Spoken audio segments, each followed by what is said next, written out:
I never thought I'd find myself in a situation like this.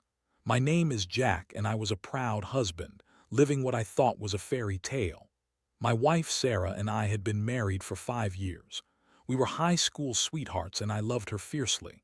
We built a life together, complete with a cozy little house in a nice neighborhood, and I was gearing up to run for city council. I thought we were a team, partners in every sense. But things began to shift, and I had no idea how bad it had gotten until it was too late. After I announced my campaign, I noticed Sarah was acting differently. She became more distant, spending late nights working and texting obsessively. I would come home from work, and the house would be quiet, the lights dimmed. I shrugged it off initially. Maybe she was caught up in her own life as I poured my heart and soul into my campaign. I wanted to trust her, but my gut told me something was off. One Friday evening, after a long week of knocking on doors and meeting constituents, I came home early, eager to surprise her. Dinner. I walked in and the house was silent yet again. The faint glow of her phone caught my eye on the kitchen counter. It was face up and the screen was unlocked. I glanced at the screen and that's when I saw it, a message thread between Sarah and Jason, my campaign manager. The texts were flirty, there was no mistaking it. I felt like I had been punched in the gut. I stood there, frozen in disbelief. Jason had always been charismatic and charming, the kind of guy who could sell ice to an Eskimo. But Sarah, no way, she wouldn't do that to me. My mind raced through memories of our relationship and they began to fracture like glass. I quickly moved to my office, pretending to be busy, trying to control the whirlwind of emotions crashing over me. When Sarah finally got home, I confronted her. My heart was thumping, my palms were sweaty. "We need to talk," I said, trying to keep my voice steady despite the storm brewing inside me. She barely looked at me. "What's wrong, Jack?" she asked, feigning innocence, but I could hear the edge in her tone. I pulled out my phone and showed her the texts. "What is this?" I demanded, my voice rising. Her reaction was one of disbelief, almost as if she couldn't comprehend the situation. "Oh, come on, those are just jokes. You know how Jason is, he flirts with everyone," she replied, her voice dripping with irritation, but I wasn't buying it. I pressed her and she just kept digging herself deeper into her web of lies. "Jack, it's not like that. You're overreacting. You're so focused on your campaign that you're blowing things out of proportion," she said, her face growing red with frustration. Emotion surged within me and I couldn't hold back. I shouted, "How can you say that? You're cheating on me with the guy I trust to help me get elected." I felt a mixture of anger and betrayal bubbling inside, and I couldn't believe the woman I loved was standing before me, dismissing my pain. The argument escalated, and I felt both of us were saying things that we would later regret. I watched as Sarah twisted the knife, trying to gaslight me into questioning my sanity. Her excuses were ridiculous, and I could see how she was trying to deflect the blame onto me for being too busy. It was infuriating. I had always thought of myself as a strong man, someone who could take on challenges head-on. But in that moment I felt vulnerable, exposed. My heart shattered as I realized that this was the woman I had built my life with, the woman I thought I could trust with everything. That night, I lay in bed next to her, the silence wrapping around us like a heavy blanket, pressing down on my chest. I felt utterly alone, a whirlwind of emotions threatening to consume me. I was torn between anger and heartbreak, feeling like a fool for believing in the fairy tale. I had a decision to make, and it wouldn't come easy. Should I fight for our marriage, or should I walk away and reclaim my dignity?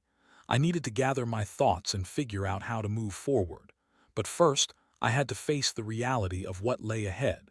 The days that followed the confrontation were a blur. I went through the motions at work and in my campaign, but inside I felt like I was drowning.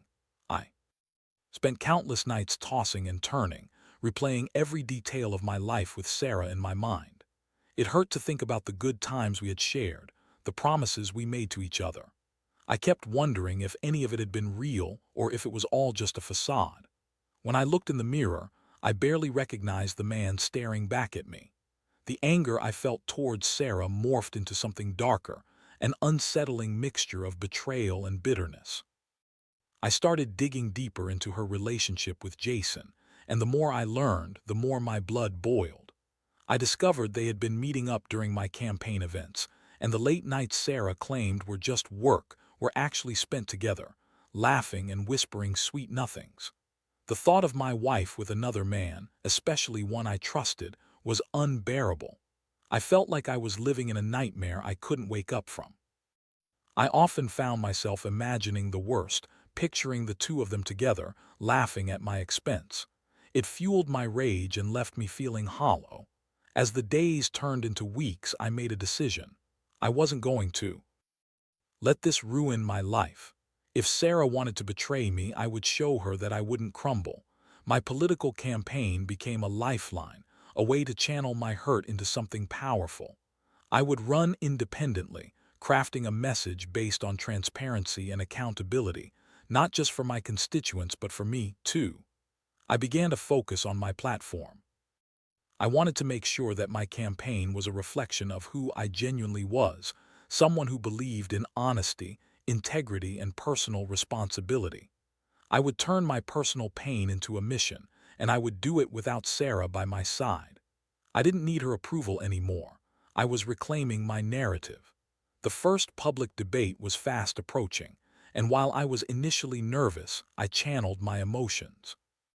I spoke passionately about the need for transparency in local politics, about how leadership began with personal accountability. I shared my vision for the town, and the crowd responded with enthusiasm. Each cheer felt like a salve to my wounded heart. But every time I stood on that stage, I would catch a glimpse of Sarah in the audience, a bitter reminder of my past. She would put on a facade, cheering and clapping, but I saw the guilt flickering in her eyes. It was a strange mix of empowerment and devastation. I wanted to confront her again, to lay bare the truth of what she had done, but I had to stay focused on my campaign. I pressed on, determined to rise above the hurt. Then one night after a particularly successful rally, something unexpected happened. I received a message from Jason. My heart raced as I read it. He wanted to meet. I felt a mix of anger and curiosity wash over me. What could he possibly want? Did Sarah put him up to this? Against my better judgment, I agreed to meet him at a local diner. He arrived looking confident, even smug. Sitting across from him, I felt a surge of emotions. How dare he show his face? I wanted to scream at him, to make him feel the depth of my betrayal. Instead, I kept my composure, adopting a calm demeanor that masked my fury. "Jack, I wanted to talk to you," he said, his tone dripping with insincerity. "I know things have been tense between you and Sarah. I didn't mean for it to happen like this." I leaned forward, my voice low but firm. "You didn't mean for what happened, Jason, to sleep with my wife, to betray my trust." He shifted uncomfortably in his seat, and I could see the cocky facade begin to crack. "Look, we just got caught up in the moment. It wasn't like I planned it. Sarah was feeling neglected, and I cut him off. "Neglected? You think that gives you a free pass to cross that line?" As the conversation continued, I found myself surprisingly calm. Jason tried to play victim, claiming that it was all a misunderstanding and that it hadn't meant anything. But I could see through his lies. The guilt was evident in his eyes, and he was terrified of the consequences of his actions. I felt a surge of power in that moment. I was not just some victim in this narrative. I was taking control. I told him I would not back down from my campaign or from exposing the truth if it came to that. I would no longer let others dictate my worth or my happiness. After our conversation, I left the diner feeling electrified. I had faced my demons and stood my ground. I was determined to turn my pain into purpose, and I knew that whatever happened next, I would emerge stronger. With every step I took, I felt the weight of betrayal slowly lifting, replaced with a newfound resolve. I was ready to fight back, and I wouldn't let anyone, especially not Sarah, determine my future. With each passing day, I poured my energy into the campaign. The thrill of gathering support from the community became my sanctuary. I was no longer just Jack, the husband. I was Jack, the candidate. I began to attract attention, and my message of transparency resonated with voters who were tired of the same old politics. I felt like I was gaining momentum, and it was intoxicating. But Sarah was still in the picture, lurking in the background. She would occasionally attend events, pretending everything was normal. It was surreal to see the woman who had betrayed me trying to support my campaign. I could see it in her eyes. She was desperate to reconcile, to regain my trust, but I was done being a pawn in her game. One night I was at a local pub after a successful fundraiser. I was surrounded by supporters, sharing laughs and enjoying the energy of the crowd. Just as I was about to step outside for some fresh air, who should walk in but Sarah and Jason, laughing a little too comfortably. My heart sank, a familiar wave of anger and betrayal crashing over me. I wanted to confront them both right then and there, to expose their deceit in front of everyone, but I held back. I needed to stay composed. I was a candidate now, and I had to show the public that I was above the drama. Instead, I took a deep breath and stepped outside, trying to steady myself. While I was outside, my phone buzzed. It was a message from Sarah. "Jack, can we talk, please, just us?" My first instinct was to ignore it, to tell her that I didn't owe her anything. But then I thought about it. Maybe talking might allow me to gain some closure. I agreed to meet her at a nearby park the next day. When I arrived, I found her sitting on a bench, nervously tapping her foot. She looked different, more vulnerable than I had seen her in weeks. Her eyes were red, and I could tell she had been crying. The sight stirred something inside me, a mix of anger, pity, and sadness. "Jack, I'm so sorry for everything. I've been a terrible person," she started, her voice shaky. "I made a huge mistake. I never wanted to hurt you." I felt a fire ignite in my chest as she spoke. "You think saying you're sorry makes everything okay? You think I can just forget what happened? You cheated on me with my campaign manager." I tried to control my voice, but the rage boiled over. "I know, and I hate myself for it. Jason was there when you were so busy with your campaign. I felt alone, and I let it go too far," she admitted, looking down at her hands. I couldn't believe her words anymore. Every excuse felt like a poor attempt to justify her actions. "You could have talked to me, Sarah. You could have told me you needed more from this marriage, but you chose to betray me instead." Her frustration boiled over, and she shot back. "You think you're the only one who's been hurt here? I didn't plan to fall for Jason. I was just trying to cope with you being so distant. You've been consumed by your campaign." The accusation struck hard. I had been focused on my political goals, but I thought I was doing it for us. I wanted a better future, one where we could thrive together. "You could have communicated that instead of jumping into bed with him. I needed you to be my partner, not my betrayer," I replied, my voice shaking. We went back and forth, her trying to justify her actions and me holding firm on my stance. Finally, I decided to cut this conversation short. "I can't do this anymore, Sarah. I'm done. You've broken my trust, and I don't think we can repair it." Her face fell, and I could see the realization hit her. "What does that mean for us?" she asked, her voice barely above a whisper. "I think it means I need to focus on myself and my campaign. I can't let you drag me down." "I'm going to continue without you," I said firmly. Tears streamed down her face as she nodded, defeated. I felt a pang of sorrow looking at her. This was the woman I had loved for so long, but love wasn't enough when trust had been shattered. As I walked away from Sarah, a weight lifted off my shoulders. I knew I was making the right decision, but the road ahead would be tough. I had to focus on my campaign, but now I would be running it without the emotional burden of our relationship hanging over me. With a renewed sense of purpose, I poured myself into the final weeks of the campaign.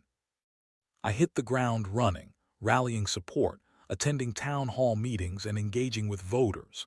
Each smile, each handshake felt like a step towards reclaiming my identity. But as I progressed, I couldn't shake the feeling that Sarah and Jason were still out there, lurking in the shadows of my mind. I was determined to push them out, to focus solely on my vision for the future. The election day was approaching, and I was ready to take back my life, not just for me, but for everyone who supported me. I was about to show both Sarah and Jason that I was not someone to be trifled with. As election day approached, the stakes grew higher. I was in the final stretch of my campaign, and the adrenaline coursed through my veins. The support I received from my community felt like a shield against the turmoil in my personal life. Each day, I met with constituents, discussing their concerns and sharing my vision for a transparent and accountable government. It was empowering, and I relished the feeling of being back in control. But that didn't mean I was free from thoughts of Sarah and Jason. They haunted the periphery of my mind, like shadows I couldn't quite shake off. I had to remind myself that I was fighting for something bigger than my marriage. It was about the values I believed in and the future I wanted to create for myself and the town. I had made my decision to cut ties and focus on my campaign, but that didn't make it easy. The night before the election, I held a rally at the community center. It was electric. People were excited. The energy in the room felt palpable. I stood on the stage, looking out at familiar faces, and for the first time in weeks I felt a sense of hope. This was my moment and I wanted to make it count. I shared my story, how I believed in honesty in leading by example. I spoke about accountability, not just in politics but in personal relationships, and the crowd erupted with applause. I realized that I was not just running for office, I was reclaiming my voice. But that night, as I drove home, I couldn't shake a feeling of unease. I kept replaying my confrontation with Sarah in my head. I had been strong, but I couldn't deny the heartbreak that lingered beneath the surface. I pulled into my driveway and saw a familiar car parked outside Sarah's. My heart raced and I felt a wave of frustration wash over me. I stepped inside my house, my mind racing. I found her sitting on the couch, her face a mixture of anxiety and determination. "Jack, we need to talk," she said, her voice trembling. I took a deep breath, trying to keep my emotions in check. "I'm not sure there's anything left to talk about, Sarah. Our marriage is over, I told you that." "I know, but I've been thinking a lot. I want to explain. I want to make things right," she pleaded, her eyes welling with tears. "Make things right how? By pretending it didn't happen, by sweeping it under the rug," I replied, incredulous. "No, I want us to work through this. I didn't mean to hurt you, Jack. I was wrong and I'm sorry," she said, desperation creeping into her voice. I could see how much she was struggling, how hard it was for her to face the mess we had created together. But I also felt anger bubbling up inside me. "Sorry doesn't fix what you've done, Sarah. You've broken my trust and it can't be repaired simply with words." She reached for my hand and I pulled away instinctively. "Please, I can't lose you. I know I messed up, but this campaign means everything to you. Let me support you. Let's start over," she said, her voice breaking. I shook my head, fighting back my own tears. "You think I can just forget everything? That I can run for office while you're here reminding me of the betrayal? I can't do that. I've already made my choice." Her face fell, and for a moment I felt a pang of sympathy. I wanted to believe that we could salvage something, but the reality was that our foundation had crumbled. "Jack, I love you. I never stopped. I want to fight for us," she said, her voice barely above a whisper. I looked at her, searching for any sign that she meant it, but all I saw was a desperate woman clinging to a past she had shattered. "You love me. You wouldn't have cheated if you really loved me. You wouldn't have betrayed my trust," I shot back, the bitterness pouring out of me. The silence that followed was heavy, filled with unspoken truths. I could see the hurt in her eyes, but I had to stand firm. "I'm sorry, but I'm done. I need to focus on my future now, my campaign, my life. I can't afford to be dragged down by this anymore." I walked away, each step feeling like a crushing weight lifting off my chest. I could feel her gaze on me, a mix of heartbreak and realization, but I was resolute. I needed to cut ties completely. The next day was election day, and I woke up early, filled with a mixture of excitement and anxiety. I went through my routine, but my mind kept wandering to Sarah. I hoped today would be the day I could finally put this chapter behind me. As I arrived at the polls, I was greeted by a throng of supporters. It felt surreal to see so many people rallying around my message. The energy was infectious, and I took a moment to soak it all in. This wasn't just about winning. It was about standing for something bigger than myself. Throughout the day, I met with voters, shook hands, and shared my vision. I couldn't ignore the nagging thoughts of Sarah, but I refused to let them overshadow my momentum. I was tired of being the victim of my circumstances, and today was about reclaiming my narrative. As the polls closed, the excitement in the air was palpable. I gathered with supporters at a local venue for the results to be announced. The atmosphere was electric as people buzzed with anticipation. I felt a rush of adrenaline as the votes began to be counted. When the announcement came, I could hardly believe it. I had won. The crowd erupted into cheers, and for a moment it felt like all the pain, all the heartache had been worth it. I was no longer just Jack, the husband. I was Jack, the elected official. But as I stood there, soaking in the victory, I couldn't shake the reality of my personal life. I had achieved something incredible, but I was still grappling with the fact that Sarah was out there, watching it all unfold. I knew this victory was just the beginning, and I had to navigate the treacherous waters of my new reality without the woman I once loved by my side. That night, as I celebrated with my supporters, I felt a strange mix of triumph and sorrow. I had taken a stand for transparency and accountability in my campaign, but could I do the same in my personal life? I had won the election, but the battle for my heart and soul was far from over. I realized that I needed to stay true to my commitment to myself as much as I had been to my constituents. I was ready to embrace the journey ahead, even if it meant wrestling with the lingering shadows of my past. The days following my victory were a whirlwind.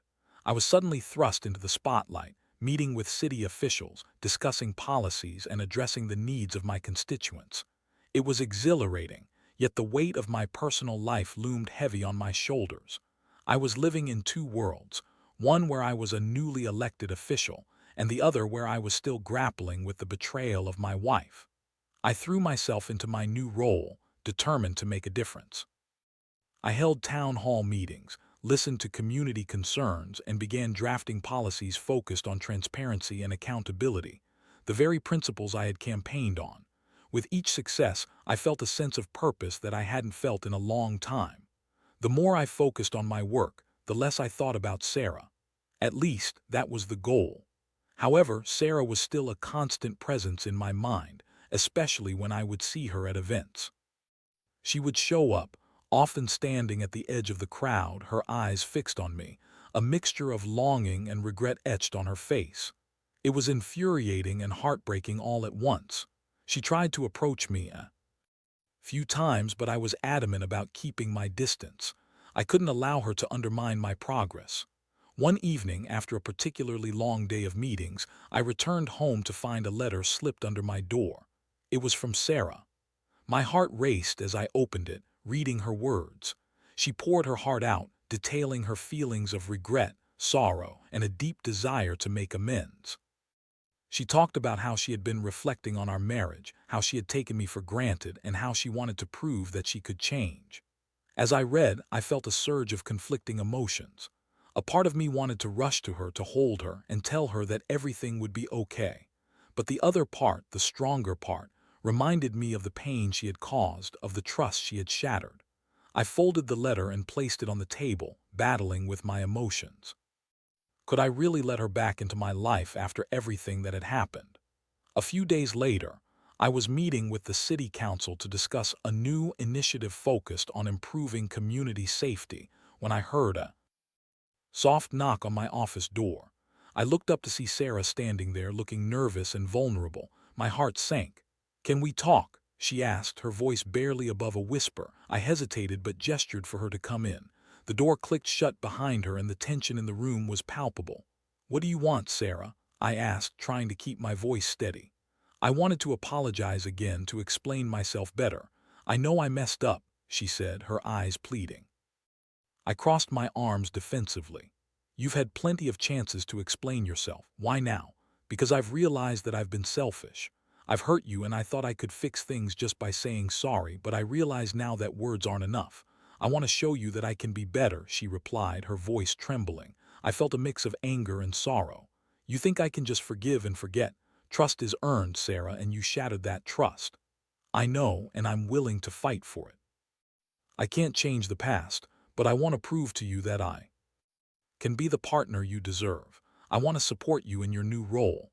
I want to be part of your life again," she said, her voice growing stronger. I let out a shaky breath. "You don't get it, do you? You had your chance and you threw it away. Now I'm focused on my work and my future. I can't keep looking back. I need to move forward." Tears filled her eyes and I felt my resolve begin to waver. "Jack, please, I love you. I never stopped loving you." This isn't just about the campaign, it's about us, our family. I want to build a future together, she pleaded.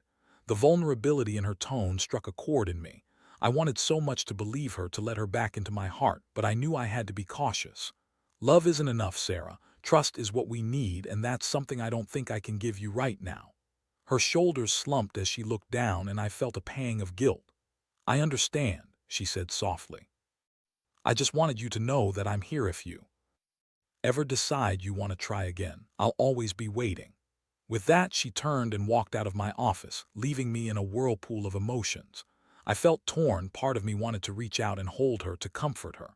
But the other part screamed at me to stay strong, to remember the pain she had caused. As the days turned into weeks, I threw myself into my work. I was focused on policy changes, community initiatives, and rebuilding my reputation as a leader. I felt like I was finally finding my footing, yet the shadow of my past lingered, reminding me of the personal turmoil that still existed. One evening, while I was working late in my office, I received an unexpected visit from Jason. He walked in with a casual air, but I could see the tension in his posture. "Hey, Jack," he said, trying to act nonchalant. "What do you want, Jason?" I replied, my voice cold. "I wanted to talk, man. I know things have been rough between us, but I think we need to clear the air," he said, shifting uncomfortably. "Clear the air? You mean about the affair you had with my wife? What is there to discuss?" I shot back, my anger flaring up.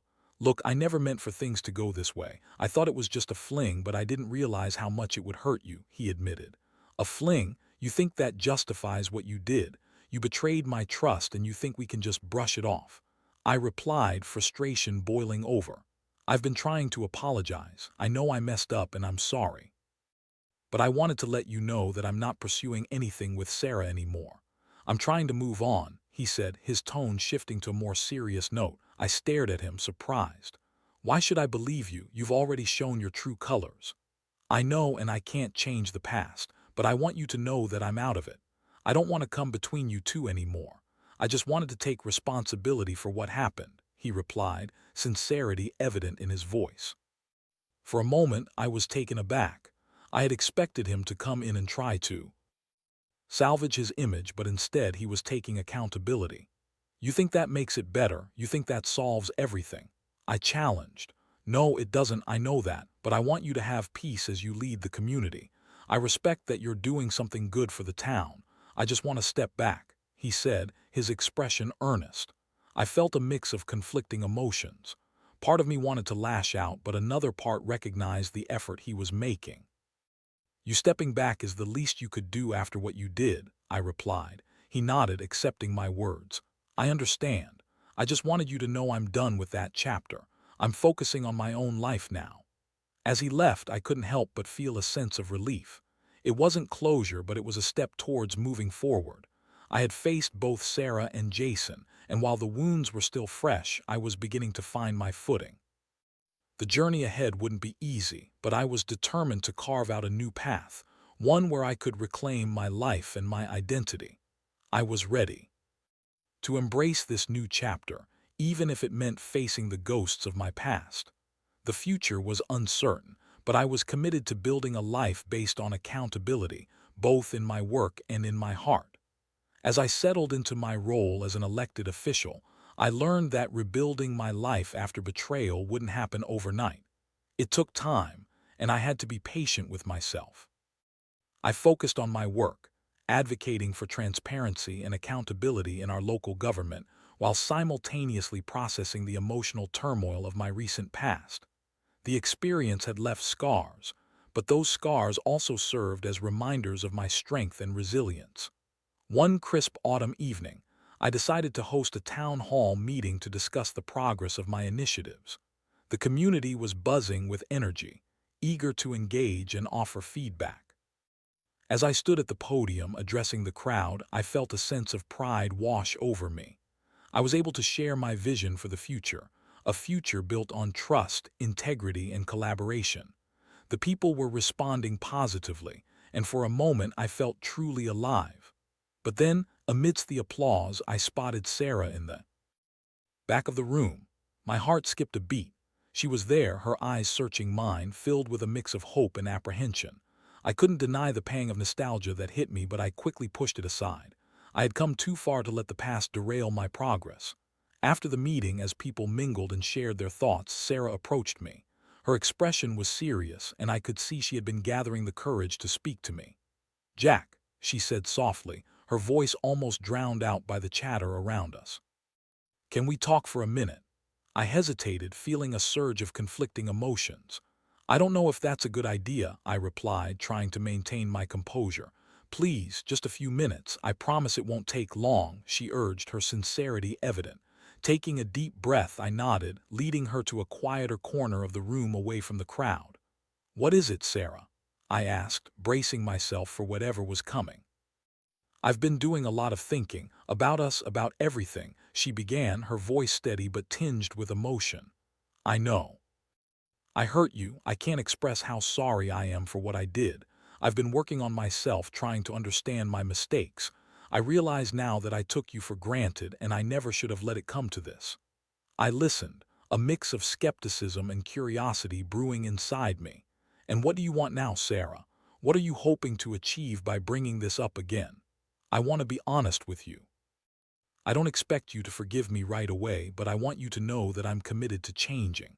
I've started seeing a therapist to help me understand why I acted the way I did.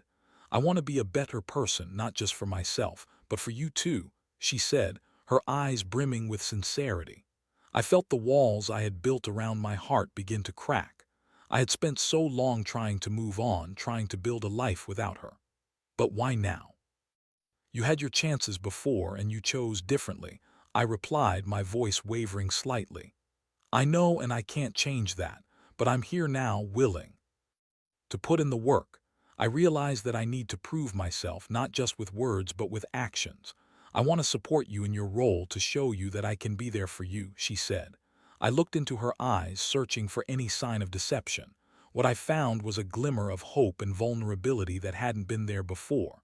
Perhaps this was a genuine attempt at redemption. "I need time to think, Sarah," I said cautiously.